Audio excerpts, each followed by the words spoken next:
같은 부분은 이제 스위스의 루터와 거의 동시대에 태어난 츠빙글리에 대한 사람에 대한 이야기하고, 또 이제 루터가 약간 후반기에 종교개혁 운동을 했던 부분입니다. 독일의 루터와 그 스위스 쥐리히의 츠빙글리는 거의 몇 주일 차이를 두고 동시대에 태어난 인물인데요. 이게 참 이 역사라는 게 반복되기도 하고, 또 이게 어느 한 사건 또는 한 사람에 의해서 갑자기 뭔가 이렇게 팍 터지듯이 발생하는 게 아니라, 아마 그 전에도 이제 앞부분에서 계속 언급이 되었던 것 같은데, 기존 이제 로마 가톨릭 교회의 기존 세력이 있고, 그 세력이 조금씩 부패하며 해 갈수록 거기에 항거하는 세력은 항상 존재했습니다. 그 세력이 처음에는 이제 미약하지만 그 부패가 계속되고 부정부패가 쌓이면 쌓일수록 그 항거하는 세력들이 점점 힘을 모아서 이 세력이 점점 강해지게 되는데요. 그런데 마침 이와 같은 로마 가톨릭 교회의 부정부패가 극에 달할 무렵에, 그 무렵의 동시대에 이런 독일의 루터와 스위스의 츠빙글이라는 사람이 태어난 것입니다. 지난 시간에 야누스나 제롬과 같은 그분들은 아마 500년 전, 거의 이제 전의 인물들이고, 그러니까 이런 사람들로부터 인해서 처음 이런 종교 개혁의 아주 씨앗 같은 움직임들이 시작이 됐고, 그런 것들이 누적되면서 결국 이 시대에 이르렀는데요. 이 시대는 특징적인 것들이, 이제 로마 가톨릭 교회가 굉장히 부정부패했는데, 그 부정부패한 것들에 대한 내용들을 보면 이때는 이제 저희가 흔히 천주교에서는 미사라고 하는데요. 이 예배 자체를 굉장히 숭고하게 여기고, 이 예배 자체를 아주 허례허식이죠. 어떻게 보면 믿음이나 성경의 말씀보다는 이 미사 자체의 행사에 집중하게 됩니다. 그렇게 하다 보니까 미사 자체가 큰 행사가 되고, 사람들이 많이 이 미사에 모일 수 있도록 교회의 규모도 점점 커가고, 그러다 보니 교회에 멋진 스테인드 글라스도 있어야 되고, 또 성상도 멋지게 크게 있어야 되고, 또 오르간도 비싼 것들이 있어야 되고, 그림도 있어야 되고, 점점 교회가 아주 이렇게 커지고 웅장하게 되게 됩니다. 그렇게 되면 결국 돈이 필요하게 됩니다. 그 무렵 교회를 계속 크게 멋지게 웅장하게 지으려고 하다 보니 돈이 필요하게 되고, 그 돈을 결국에 어떻게 마련하게 되느냐, 기본적으로는 헌금을 받아야 되는데요. 헌금을 자발적으로 내는 것만 받으면 좋겠지만, 그때 성직자들에게도 처음 성직자가 되고 싶은 사람에게 돈을 받고 성직자의 자리를 팝니다. 그리고 성직자들 중에서도 좀 더 높은 단계의 성직자로 가려고 하는 사람들에게도 돈을 받습니다. 그리고 면죄부라고 해서 너의 죄를 면제해 줄 테니 면죄부를 돈으로 팔게 됩니다. 그리고 현생에 있는 사람들의 죄를 면제해 줄 뿐만 아니라, 이미 지금 너의 조상들이 죽어서 연옥에 가 있으니 이 조상들을 구하게 하려면 이 면죄부를 조상들을 위해서 사주어야 한다. 이 면죄부를 구입할 때 너가 내는 동전이 땡그랑 소리를 하고 이 헌금함에 떨어지면, 그러면 그 연옥에 있는 조상들이 천국으로 가게 된다. 이런 식의 이런 아주 유혹적인 말로써 이제 설교를 하면, 사람들이 면죄부를 사기 위해, 또는 성직자들의 지위를 사기 위해서, 또는 교회 건물을 더 크게 짓게 하기 위해서 헌금을 내고, 이렇게 로마 가톨릭 교회는 자본을 축적하게 됩니다. 결국 이와 같은 일이 계속 발생하게 되면 결국 신앙은 없어지고, 결국 성경의 말씀들은 뒷전으로 잊혀지고, 계속해서 이런 부정부패의 거래들이 생겨나게 되는 겁니다. 그런데 이때 루터와 츠빙글리가 거의 동시대에 태어났다고 하는데요. 이 루터와 츠빙글리의 부모들은 신분은 낮은 신분이었는데 자수성가한 사람들이었습니다. 그래서 루터의 아버지는 광부였는데 광산을 소유할 정도로 아주 낮은 신분에서 열심히 노력해서 그래도 어느 정도는 부를 이룬 사람들이었거든요. 그러면 이렇게 자수성가한 사람들의 특징은 자식을 공부를 엄청 시켜가지고 이 자식을 어느 정도 안정된 신분으로 만들어 주기를 원합니다. 그래서 이 루터와 츠빙글리 부모 역시 아이들 루터와 츠빙글리의 교육에 대해서는 굉장히 적극적으로 지원을 했고, 그 시대에 신분이 낮은 사람이 높은 자리에 올라가기 위해서는 종교적으로 신학을 연구해서 신학자가 되거나 아니면 이렇게 종교인이 되는 방법이 그 시대에는 어떻게 보면은 이렇게 개천에서 용나는 그런 케이스였기 때문에 이제 그 루터와 츠빙글리를 전부 신학을 공부하게 합니다. 그런데 루터와 츠빙글리는 모두 다행히도 굉장히 똑똑했습니다. 학문에도 밝아서 그때 이제 성경이 아마 히브리어나 뭐 이렇게 히브리어로 쓰였다고 제가 알고 있는데, 그런 이제 외국어에도 굉장히 능통했기 때문에 신학을 연구하고 성경을 읽어보니 본인들이 이 성경책에 있는 성경의 내용을 알면 알수록 이 사회가 또 그리고 지금 주도 세력을 갖고 있는 로마 카톨릭 교회가 타락했다, 부정부패했다, 그들이 주장하고 있는 것은 성경에 근거가 없다, 성경에 그런 내용이 없을 뿐더러 오히려 성경에 반하는 행동들을 하고 있다는 사실을 깨닫게 됩니다. 그래서 이들은 이런 본인들의 깨달음을 사람들에게 알리려고 했는데, 마침 그 시기가 1500년대로서 르네상스 시대였고요. 굉장히 학문과 문화가 발전하던 시대였는데, 마침 구텐베르그의 금속활자가 발명되는 시기가 1450년이었습니다. 결국 50년이 지난 뒤에 이 사람들이 활동하던 시기였는데요. 그래서 기존의 그 얀 후스나 이런 세대 때는 본인들이 아무리 이게 잘못됐습니다, 성경에는 이렇게 나와 있습니다, 이런 사실을 알려주려고 해도 그 동네에 그칠 뿐이지 그 여파가 국가 전체로 또는 다른 국가로 전달이 되지 않았습니다. 그런데 이때는 마침 인쇄술이 너무나 발달했기 때문에 이 루터나 츠빙글리가 기존 로마 가톨릭 교회에 반대하는 내용을 종이로 발표를 하면 그 발표 내용이 인쇄돼서 책으로 또는 인쇄물로 해서 전국 각지로 퍼지게 되었습니다. 그렇다면 지금까지 이렇게 우리의 마음속에 미미하게 남아있던 이런 한거의 마음이 이 인쇄물을 받아본 사람이 느꼈을 때 그 감정이 갑자기 분출하게 되면서 전국적으로 종교개혁 운동이 일어나게 된 것입니다. 이때 당시에 루터나 츠빙글리가 반대했던 로마 가톨릭 교회의 문화를 보면 당시에 그 화려한 예배에 반대했고요, 교회의 성직자 위계 질서가 확고한 부분 반대했고, 교회의 성화나 성상에 대해서 반대했습니다. 그다음에 수도원도 부정부패의 온상지라고 해서 폐쇄할 것을 주장했고요, 사제가 독신으로 사는 것도 반대했습니다. 이와 같이 교황의 권위에 반대하는 내용으로 주장을 했고, 왜 이와 같은 내용을 반대를 했느냐, 성경에 읽어보니 그렇게 하라는 내용이 어디에도 없다는 것입니다.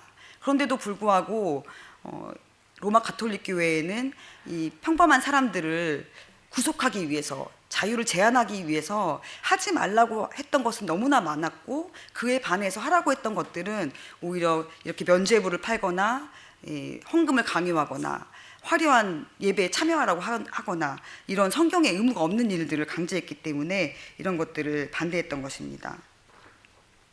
그래서 이제 루터의 95개조 반박문이나 츠빙글리의 종교개혁을 위한 67개 조항 등등 이렇게 성명문들이 전국으로 배포되면서 이 민심은 점점 더 로마 가톨릭 교회와는 반대로 이 종교개혁 운동에 동참하게 됩니다. 책에서 좀 살펴보면요, 좀 제가 감동을 받았던 부분 위주로 말씀을 드리면, 이 루터나 츠빙글리는 정말 오직 순수하게 성경을 연구하면서 성경의 말씀을 진리라고 믿고 연구했습니다. 그래서 성경을 탐구하면 탐구할수록 성경의 진리와 로마 교회의 거짓 가르침에 대한 차이를 뚜렷이 구분할 수 있게 되었습니다. 그래서 마침내 츠빙글리는 성경이 하나님의 말씀이며 완전하고 오류가 없는 유일한 표준임을 인정하게 되었습니다. 그래서 그는 성경은 오직 성경으로만 해석되어야 한다는 것을 깨달았습니다. 그래서 그는 성경의 의미를 완전하고 정확하게 이해하기 위해서 노력하였고, 또한 기도로서 본인이 성경을 정확하게 이해하게 해달라고 기도로서 간구하였습니다. 저희도 지금 이제 성경 공부를 하고 있고, 또 이제 안식일 학교에서도 공부를 하고 있는데요. 이제 이 성경이 오직 진리라는 생각을 좀 더 하게 되면 저희가 공부하는 시간을 좀 더 유의미 있게 쓸 수 있지 않나 하는 생각을 했습니다. 그래서 이제 여기에서 이제 그런 말들이 나오는데요. 이제 보면은 이제 사람들이 이제 성경을 공부하게 됩니다. 이런 루터 같은 사람들이 성경을 공부를 해서 연구해서 일반 사람들이 못 읽었던 성경을 자국의 언어로, 독일어로 신약부터 번역을 해서 신약을 배포하고, 이제 구약을 번역해서 구약을 배포하게 되니까 사람들이 광부든 주부든 농부든 누구든지 간에 그 나라 글을 읽을 수 있는 사람이면 성경을 읽을 수 있게 돼서, 가톨릭 신부들은 일반인들이 이제 하나님의 말씀에 대해서 그들과 토론할 수 있게 되었으므로 그들의 무지가 폭로되지 않을까 하는 두려움에 사로잡혔습니다. 그래서 저희도 성경 공부를 열심히 해서 우리 목사님과 토론을 해서 목사님이 더욱더 열심히 성경 공부를 할 수 있도록 저희가 좀 동기부여를 해야 되지 않을까 싶은 마음이 들었습니다. 이 부분 보니까 그때 당시에는 아주 성경을 대충만 알아도, 왜냐하면 일반 시민들은 성경 자체를 읽을 수가 없었기 때문에 내가 말하는 내용이 곧 성경이다 라고 했을 때 어느 한 사람도 의심할 수가 없는 상황이었습니다.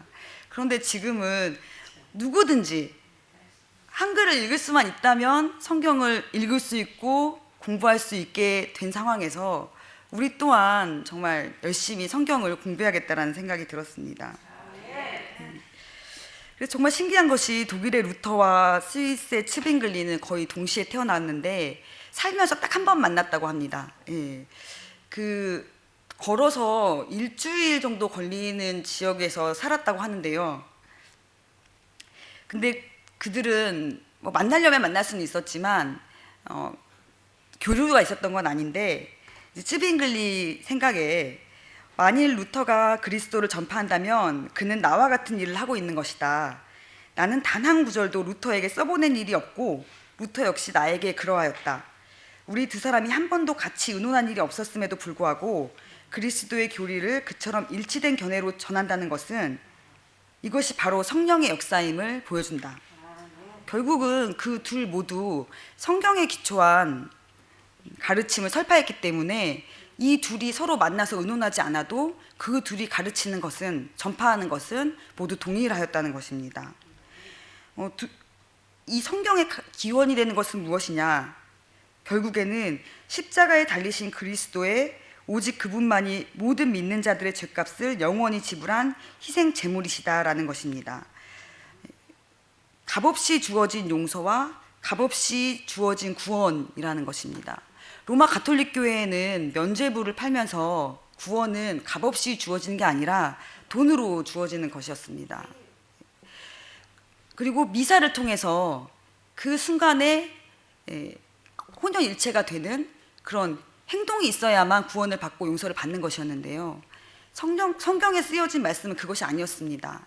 대가 없는 용서와 대가 없는 구원입니다. 그것은 우리 그리스도 예수님께서 이미 십자가에 매달리셨기 때문에 그것으로서 우리의 죄는 그 자체로 다 용서가 된 것이었거든요. 그래서 따로 우리가 돈을 내지 않아도, 또는 어떤 행사를 하지 않아도 우리가 믿고 기도만 한다면 그 자체로 우리는 용서받고 구원을 받는 것이었습니다. 이것이 이 종교개혁자들이 외치는 가장 큰 주장이었고, 기존 로마 가톨릭 교회랑 가장 차이를 보이는 부분이 이 부분이었습니다. 로마 가톨릭 교회에서는 지금까지 우리가 이 사람들을 이용해서 헌금을 어마무시하게 걷고 있었는데, 이런 종교개혁자들이 나타나서 헌금이 중요한 게 아니라, 면죄부를 사는 게 중요한 게 아니라 오직 믿음, 오직 성경의 말씀, 이것들이 중요하다고 하니 로마 가톨릭 교회에는 이 사람들이 눈에 가시일 수밖에 없었고, 이런 사람들의 세력이 점점 커갈수록 로마 가톨릭 교회에서는 이런 종교 개혁을 앞장선 사람들을 박해하거나 또는 회유로 설득하거나 이렇게 할 수밖에 없었는데요. 이제 루터에게는 박해가 가해졌습니다. 반면에 찌빙글리에 대해서는 루터에 대한 박해가 통하지 않다 보니 회유가 있었는데요. 근데 이 찌빙글리는 굉장한 토론가였다고 합니다. 그리고 너무 연구를 많이 했고 똑똑했고 또 공부를 잘했기 때문에 이런 오히려 로마 가톨릭 교회에서 토론으로 찌빙글리를 설득하려고 하였을 때에는 오히려 찌빙글리는 논리로서 그리고 그 근거로서 성경을 들어서 모든 주장을 반박할 수 있었다고 합니다.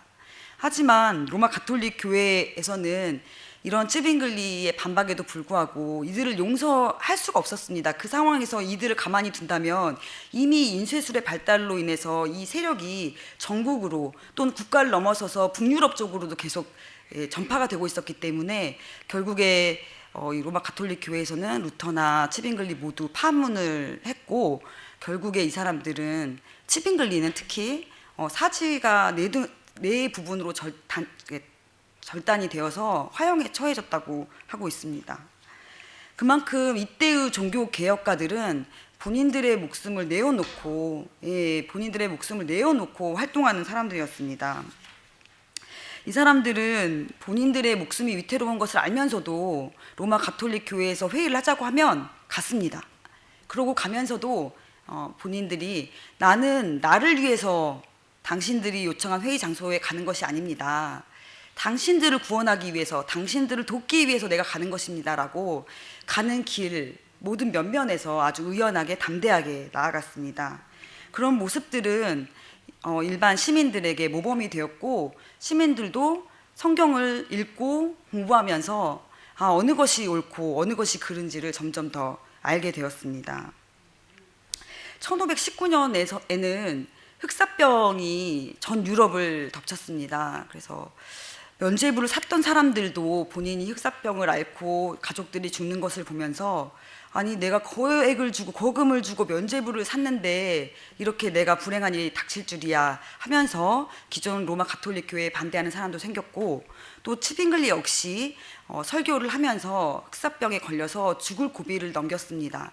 그래서 찌빙글리 본인 역시 죽을 고비를 넘기고서 오히려 더욱더 내가 믿을 것은 하나님, 주 예수 그리스도밖에 없다라는 생각을 가지고 이제는 남은 여생은 종교개혁을 위해서 더욱더 헌신하게 됩니다.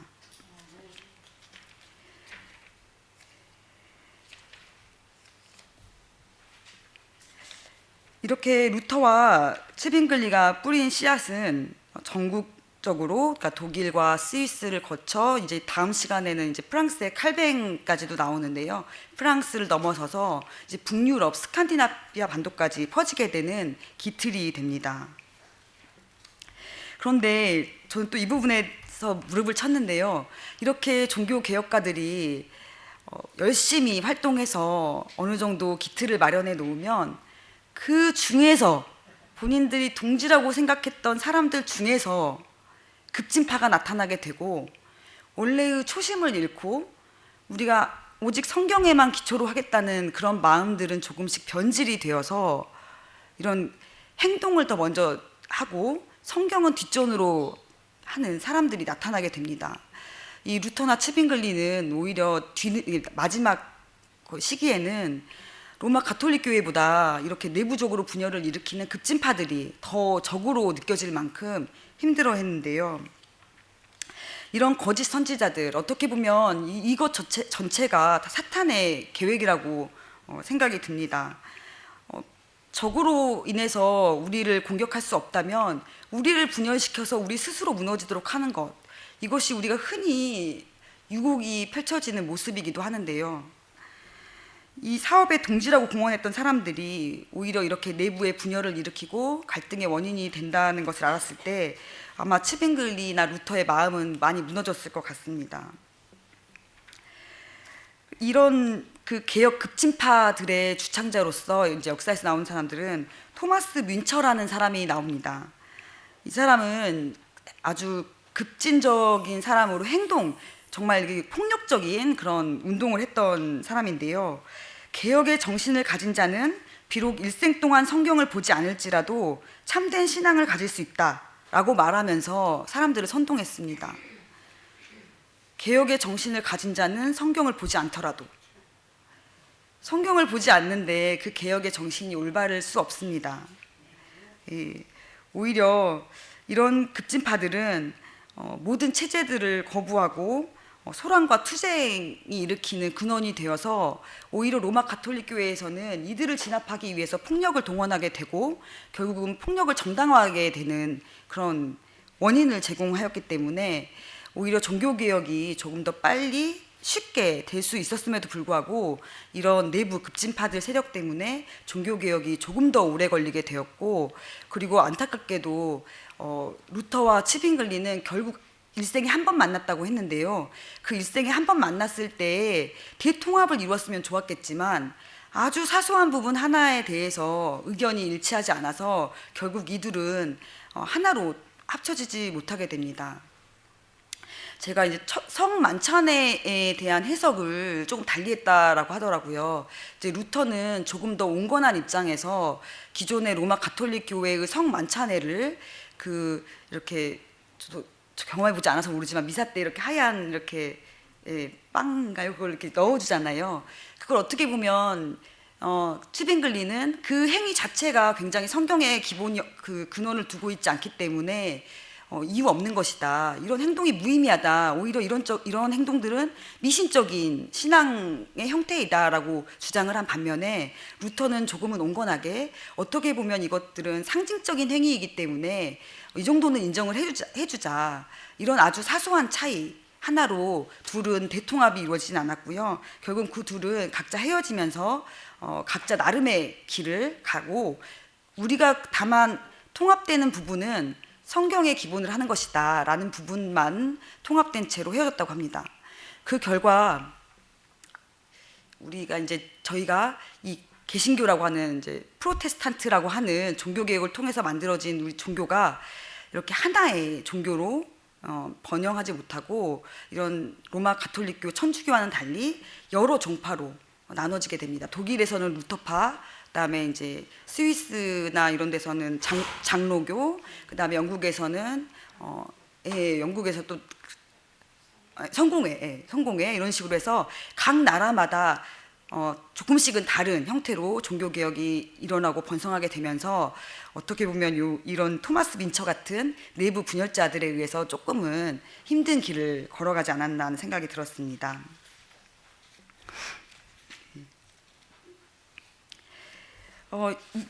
이와 같은 시대를 제가 다시 돌이켜 보니까 결국에 무너질 것은 시기의 문제이지 무너지게 되어 있다라는 것을 깨달았고요. 그 흐름에는 물론 이제 역사적으로 주목할 만한 사람으로 루터와 츠빙글리, 칼뱅 같은 사람이 있지만 이 사람은 어떻게 보면 그런 계기를 줬을 뿐인 사람이고 그 전제 조건으로는 이미 그 시대에서 모든 사람들이 기존 세력에 대한 이 항거의 마음은 어느 정도 있었을 것이다. 그런데 그 불씨를 키우고 건드렸던 사람들이 바로 이런 종교 개혁가들이었다라는 점이었고요. 그리고 결국 그 과정에서 가장 중요한 것은 이런 출판물이나 인쇄물의 발전으로 출판술이나 인쇄술의 발전으로 우리 모든 시민들이 공부할 수 있었다는 점. 그러니까 결국에는 이 모든 종교개혁이 이루어지기까지는 어느 하나가 중요한 게 아니라 모든 그런 상황들의 재반 여건이 맞물려져서 이루어진 것이고, 그 중에 저는 가장 중요한 것은 이 시민들의 이 정의를 추구하는 마음, 그리고 이 성경을 이해하고 본인이 읽고 이해하고 싶은 그 마음이 가장 기본적인 마음이 아니었나 싶고, 그게 가장 중요한 이 종교개혁의 이런 기본이지 않았나 하는 생각이 들었습니다. 기존 교회나 국가는 온갖 박해와 그다음에 설득, 심지어 종교 개혁가들은 대부분 화형에 처해졌는데요. 이렇게 박해를 했지만 결국 그 씨앗이 심어진 이런 나무들은 없앨 수 없었습니다. 결국에는 분위기는 대부분 그 로마 가톨릭 교회에 반대하는 분위기로 반전이 되었고요. 그 시대의 귀족들 역시 로마 가톨릭 교회에 항의서를 제출하는 방식으로 우리 이렇게 종교 개혁자들의 편에 섰을 때 이 종교 개혁자들은 아주 든든한 마음이 들었습니다. 이제 귀족들마저도 종교 개혁자들의 편에 서서 금전적으로 지원도 막대하게 해줬을 뿐만 아니라 그 아주 공고한 세력들, 이미 사회에서 자리 잡은 세력들이 이런 개신교의 편에 섰기 때문에 더 힘을 얻어서 이 종교 개혁이 발전할 수 있지 않았나 하는 생각이 들었습니다. 제가 이제 책으로 맡은 부분은 여기까지였고요. 이제 다음 시간에는 이제 다음 분이 이제 칼뱅에 대해서 소개를 해주실 텐데, 제가 이제 이 부분을 공부를 하면서 성경 공부 열심히 하겠다. 제가 말씀을 목사님 말씀도 듣고 주변 사람들한테도 이야기도 많이 듣고 하지만 제 기본이 바로 서 있어야 이 사람들의 말이 옳고 그른지 판단할 수 있겠다. 제가 법 공부를 하면서 법 위의 법이 헌법입니다. 법이 아무리 국회의원을 통해서 제정이 됐다고 하더라도 그 법의 내용이 헌법에 위반되면 그 법은 효력이 없습니다. 결국 헌법이 가장 기본적인 법인데요. 저희가 교회 생활을 하면서도 가장 기본은 이 성경의 말씀이 아닌가 하는 생각이 들었습니다. 그래서 성경 공부 열심히 해야겠다는 생각이 들었고요. 그리고 제가 이제 이렇게 일주일 동안 이 순서를 맡고 처음에는 부담감이 컸는데 이걸 이제 이 준비를 해야겠다고 생각하니 일주일 내내 이 생각만 약간 마음 기저에 갖고 있게 되었습니다. 이거 발표 어떡하지? 내가 어떤 말씀을 전해드리지? 하면서 제가 이제 모든 일들을 약간 이렇게 성경적으로 약간 해석하는 시간을 가졌다고나 할까요? 그리고 일주일 동안 정말 유튜브 이 종교개혁 관련 강의는 정말 많이 들었습니다. 거의 종교개혁, 츠빙글리, 루터 막 쳐가지고 나오는 강의는 거의 다 들었는데요. 그래서 제가 이제 이걸 강의를 집에서 듣다 보니까 처음에는 남편이 무슨 또 교회야 이러면서 집에서도 성경 공부 왜 하고 이제 막 하더니, 근데 이게 어떻게 보니까 이게 역사고 세계사고 사실이거든요. 있었던 일을 이야기하는 거거든요. 어느 순간 남편도 같이 저랑 빠져서 같이 이 공부를 하게 되었고요. 이제 드디어 어제는 제가 이제 발표할 내용을 마무리를 이제 하면서 중요한 내용 위주로 이렇게 하다 보니 남편이 먼저 자료를 막 찾아가지고 보여주더라고요. 이 내용 되게 좋다 하면서. 그래서 저는 이 일주일 동안 이 순서를 준비하는 과정에서 도움을 정말 많이 받았습니다. 그래서 이게 이제 좀 이성주의자들, 이렇게 이성을 좀 더 중시하는 사람들도 결국은 신학이 학문이고 또 결국엔 역사와 세계사가 다 결부된 부분이기 때문에 이런 부분에 대해서는 본인도 궁금해하고 호기심이 생기고 사실이기 때문에 관심을 갖는다는 것에 놀랬고요. 그리고 그 과정에서 우리 교회의 역사를 같이 공부할 수 있어서 좋았습니다. 그래서 그 기회에 이 엘렌 G 화이트 여사님이 쓰신 책을 또 소개를 해드리고, 저희 또 우리 제7안식 예수 재림교회에 대해서도 같이 또 연구를 해보고, 그럼 우리는 이 종교개혁의 어느 부분에서 어떻게 갈라져 나온 지파냐, 이런 것들을 막 연구하는, 사실 이 강의랑은 전혀 상관이 없는데 같이 막 남편이 궁금해하고 저도 막 알려줘야 되니까 같이 막 연구를 하게 됐거든요. 그래서 이런 부분들이 좋았습니다. 그리고 저희가 일주일 동안 가정이 계속 이렇게 성경 이야기로 가득하니까 또 저희 엄마가 맨날 유튜브만 보고 있으니까 저희가 안 그러거든요. 원래는 거의 조용한 집안인데 계속 이제 방송 보고 있으니까 엄마도 이제 관심을 가지시더라고요. 근데 제가 마침 또 그때 무렵에 가정과 건강 책이 배달이 됐습니다. 그래서 또 보니까 이 내용 정말 알려드리려고 하는데, 당신의 뇌를 젊게 하는 7가지 비결이라는 주제의 글이 실렸는데요. 저희 엄마가 항상 생각하시는 게, 저희 외할머니 외할아버지 두 분 다 약간 치매 증상이 있으셔서 돌아가셨거든요.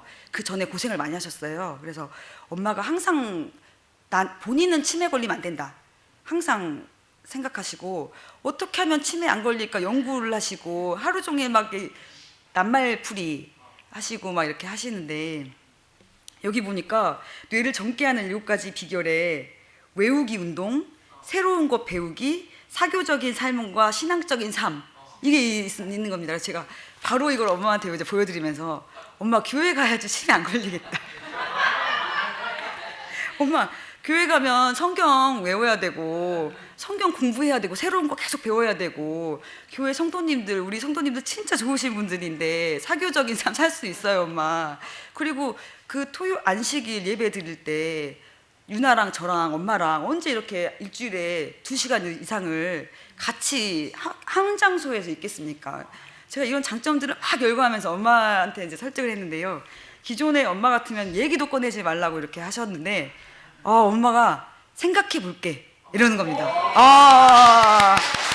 그래서 제가 엄마 한 번만 우리 교회 와서 예배 한번 들어보세요 그랬더니 엄마가 아니 한 번 가면 왠지 계속 가야 될 것 같으니까 내 마음이 준비가 되면 그때 갈게. 근데 저는 그 말이 기존의 말에서 보면 거의 제 생각에는 한 80, 90%는 온 거라고 생각이 들 정도였습니다.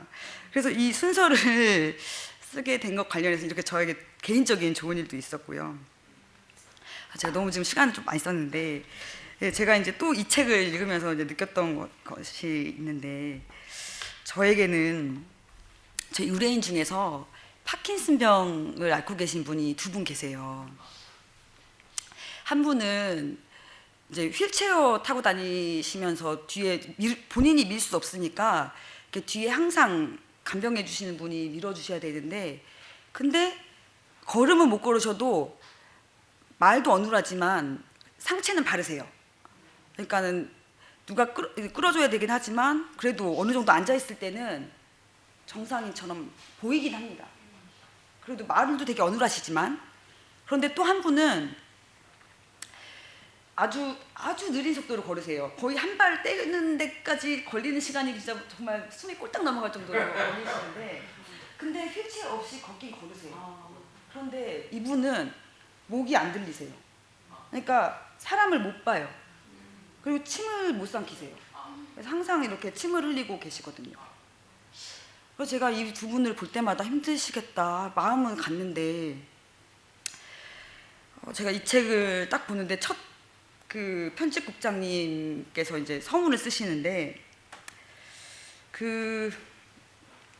이제 프랑스의 세계적인 여성 잡지 엘르라고 있는데요. 여자분들은 대부분 아시는데, 그 엘르의 편집장인 장 도미니크 보비가 43살 때 뇌졸중으로 쓰러져서 이제 거의 전신마비가 된 상황인데요. 그가 유일하게 할 수 있는 행동은 눈 깜빡거림이었다고 해요. 다른 사진은 전부 못 쓰고. 그런데 그 자기가 할 수 있는 눈 깜빡거림 하나만 가지고 할 수 있는 일을 생각하다가 책을 쓰기로 결심을 하고, 알파벳을 눈 깜빡거림 횟수로서 알파벳을 특정한 다음에 그거를 대필하는 사람을 통해서 눈을 깜빡거림을 통해서 수십만 번 이상 깜빡거려서 책을 한 권 썼다고 합니다. 그래서 그 잠수복과 나비라는 책인데요. 그 책을 소개해주는 이제 문장이었는데, 그 책의 서문에 그 사람이 쓴 말이 정말 제가 마음에 와닿았는데, 흘러내리는 침을 삼킬 수만 있다면 세상에서 가장 행복한 사람이다. 네.